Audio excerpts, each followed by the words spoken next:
सन 1700 में इकोनॉमी के हिसाब से भारत नंबर 1 पर हुआ करता था, क्योंकि यह वर्ल्ड इकोनॉमी में अकेले 24.4% हिस्सा कंट्रीब्यूट करता था, जिस कारण भारत सभी देश के मुकाबले में नंबर 1 पर था।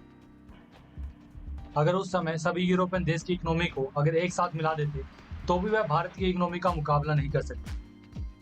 और इतनी बड़ी इकोनॉमी होने का रीजन सिर्फ हमारा एग्रीकल्चर था, जहां भारत सन 1700 में वर्ल्ड इकोनॉमी में 24.4% हिस्सा कंट्रीब्यूट करता था, जो कि 1947 में केवल 3% रह गया। हमारे इकोनॉमी के गिरने और हमारे देश का गुलाम बनने का कारण ईस्ट इंडिया कंपनी बनी। ईस्ट इंडिया कंपनी भारत में व्यापार करने के इरादे से आई और यह भारत में सबसे पहले कपड़े का बिजनेस किया करते थे। यह भारत में कपड़े तैयार कर विदेश में बेचते और प्रॉफिट अर्न करते थे। पर बाद में यह सभी तरह के बिजनेस करने लगे, जैसा कि आज की कोई मल्टीनेशनल कंपनी करती है। बिजनेस बढ़ाने के साथ साथ ये अपनी सेना तैयार करने में भी लगे थे। उस सेना और हथियार की मदद से यह भारत के आंतरिक मामले में भी दखल देने लगे, क्योंकि उन दिनों भारत में सभी शासक आपस में युद्ध करने में लगे थे। उसी चीज का फायदा उठाकर या किसी राजा से मिलकर उन्हें कुछ सिपाही देते और उनको कुछ हथियार दे देते। बदले में यह सभी तरह के व्यापारिक प्रतिबंध से छूट की मांग कर लेते थे, जिस कारण यह बिना रोक टोक के बिजनेस कर सकते थे। सन 1757 को प्लासी का युद्ध लड़ा गया, जिसमें इन्होंने बंगाल के नवाब सिराजुद्दौला को हरा दिया और वहां के शासक बन बैठे।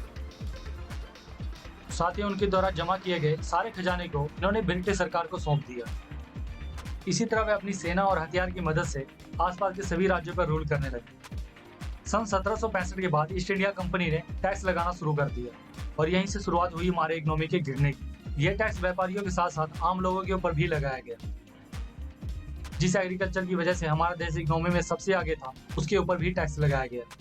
यह टैक्स केवल जमीन या फसल तक सीमित ना रहकर हर खुशी के मौके पर, हर त्योहार के मौके पर, यहाँ तक कि किसी की मृत्यु तक पर भी वसूला जाता था। वह उसी टैक्स के पैसे से भारत के लोगों से उनका सामान खरीदते और विदेश में बेचकर 100% प्रॉफिट कमाते थे। यह कुछ ऐसा था कि वह हमसे हमारा सामान फ्री में ले रहे थे, उसका यूज भी कर रहे थे और 100% प्रॉफिट पर बेच भी रहे थे, जिस कारण वह अपनी इकोनॉमी को तो बढ़ा रहे थे और हमारी इकोनॉमी को गिरा रहे थे। जब ब्रिटिश रूल पूरे भारत में लागू हो गया, तब एक नया टैक्स एंड बाय रूल लाया गया, क्योंकि इस समय ईस्ट इंडिया कंपनी का समापन हो चुका था। इस नए टैक्स एंड बाय रूल के हिसाब से अब भारतीय व्यापारी विदेश के साथ व्यापार कर सकते थे, पर भारतीय व्यापारी को विदेश के साथ व्यापार करने के लिए एक खास काउंसिल बिल का इस्तेमाल किया जाता था, जो कि ब्रिटिश सरकार द्वारा ही दी जा सकती थी। और यह बिल लेने के लिए भारतीय व्यापारियों को सोने चांदी देने पड़ते थे।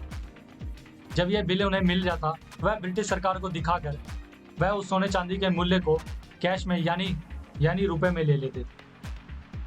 ये पैसा भी ब्रिटिश सरकार अपनी तरफ से नहीं देती, ये पैसा उन्हीं लोगों से टैक्स के रूप में इकट्ठा किए गए पैसों में से ही देते थे, यानी व्यापारी का पैसा ही उसे वापस दिया जाता और ब्रिटिश सरकार फ्री में हमसे हमारा सोना चांदी लेकर अपने देश में इकट्ठा करते रहे।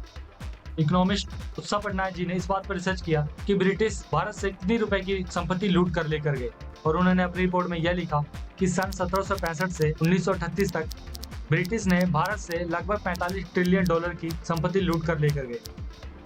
तो यह 72 रुपए में इस आंकड़े को आप इस तस्वीर में देख सकते हैं। अगर ये पैसा हमारे देश में ही रहता और यह पैसा हमारे डेवलपमेंट के ऊपर खर्च किया गया होता, तो आज हमारा देश डेवलपिंग कंट्री में से ना रहकर डेवलप कंट्री में से आता। तो इस वीडियो के लिए इतना ही। Thank you.